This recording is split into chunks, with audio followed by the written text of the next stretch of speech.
আমি লিখে দিব যাওয়ার সময়। তাহলে দেখো অ্যাসার্টিভ থেকে ইম্পারেটিভ করার দুইটা নিয়ম আছে। কয়টা নিয়ম?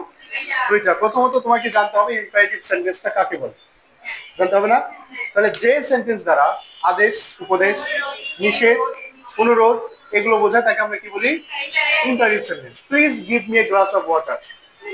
তাহলে আমাকে এক গ্লাস পানি দাও। সাবজেক্ট যদি সেকেন্ড পারসন দিয়ে শুরু হয়, সেকেন্ড পারসন হয়, সেক্ষেত্রে ইম্পারেটিভ করার সময়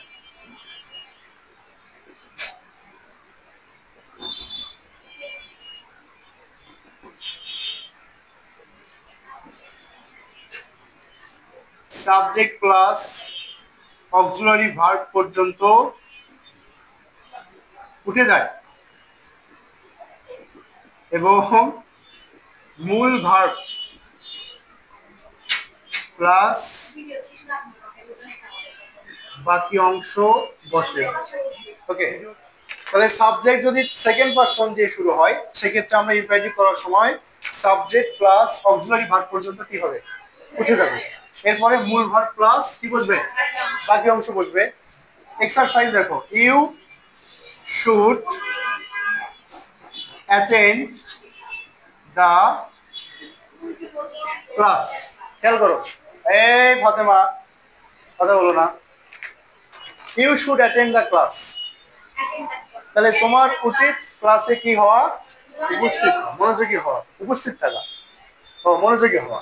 ওকে, তাহলে ইউটা হচ্ছে সেকেন্ড পারসন, এই যে শুডটা হচ্ছে সাহায্যকারী ভার্ব, ইম্পারেটিভের সময় এটা উঠে যাবে না, এটা ভার্ব। এটা কি ভার্ব? অ্যাটেন্টিভ হচ্ছে অ্যাডজেক্টিভ। শুডের পরে ভার্ব আসলে তার এক নম্বর ফর্ম বসে। কয় নম্বর ফর্ম? তার মানে অ্যাটেন্ড দ্য ক্লাস, শেষ সেন্টেন্স কিন্তু শেষ।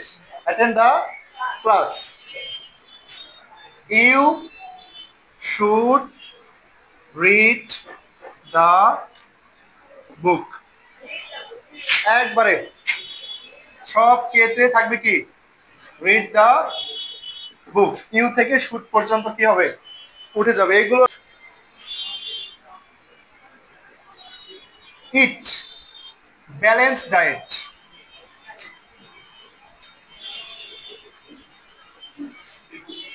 You should eat balanced diet. Balance diet মানে কি? খাবার ওজন করে খাওয়া? তাহলে পরিমিত খাবার। এখন প্রত্যেক দিন you should eat balance diet, তাহলে আমরা কি দিব? ইট ব্যালেন্সড ডায়েট, শেষ। তবে সাবজেক্ট যদি ফার্স্ট পারসন অথবা থার্ড পারসন হয় ইম্পারেটিভ করার সময়, এই ক্ষেত্রে কিন্তু লেট ব্যবহার করতে হবে। কি ব্যবহার করতে হবে? লেট। উচ্চারণ কি? লেট। কি উচ্চারণ? লেট। এই যে আমরা বলি না সবসময়, আচ্ছা নিয়মটা হচ্ছে প্রথমে বসে লেট। কি বসে? লেট প্লাস হচ্ছে সাবজেক্টের অবজেক্ট। কানাকানি করো না, কানাকানি জিনিসটা পছন্দ নয়। সাবজেক্টের অবজেক্ট যা বলবা সরাসরি জোরে বলবা, কথা যা হবে বাকি অংশ। লেট দিয়ে শুরু হবে, সাবজেক্টের অবজেক্টিভ ফর্ম বসবে, তারপরে কি বসবে? বাকি অংশ। এবার দেখো, we should follow them,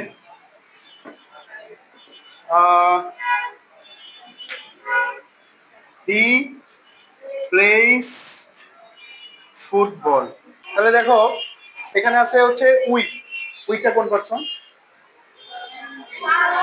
first person. কোন পারসন? হিটা কোন পারসন? থার্ড। তাহলে নিয়ম ছিল সাবজেক্ট যদি ফার্স্ট পারসন অথবা থার্ড পারসন হয় সেক্ষেত্রে ইম্পারেটিভ করার সময় বাক্যটা শুরু হবে লেট দ্বারা। কি দ্বারা? লেট। তাহলে আমরা শুরুতেই লিখবো হচ্ছে লেট, এইটা আমাদের সাবজেক্ট। তাহলে উই থেকে কি হবে? Let us. এই যে শুড, এটা তো প্রথম নিয়মে আমরা ওকে ধাক্কা দিয়ে তুলে দিলাম, এখনো কি থাকবে? তাহলে লেট আস ফলো দেম, বাক্যটা কিন্তু শেষ। খুবই সিম্পল। এইটা দেখো, এইটা কোন পারসন? থার্ড। ভার্বের সাথে কি আছে? কারণ থার্ড পারসন সিঙ্গুলার ভার্বের সাথে এস অথবা ইএস হয়। আমরা শুরু করব কি দ্বারা? লেট হি থাকলে তাহলে কি হবে?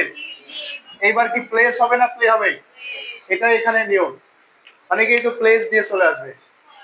লেটের পরে যদি কোনো ভার্ব আসে তার কিন্তু 1 নাম্বার ফর্ম বসে, মাথায় রেখো। Let him play football. যারা চিন্তা করতেছিল লেট হিম প্লেস ফুটবল, তারা নিজের কানে একটা ডলা মারো। কারণ লেটের পরে ভার্বের কয় নাম্বার ফর্ম হবে? 1 নাম্বার। হ্যাঁ, চলে নাও। লেটের পরে যদি কোনো ভার্ব আসে তার 1 নাম্বার ফর্ম।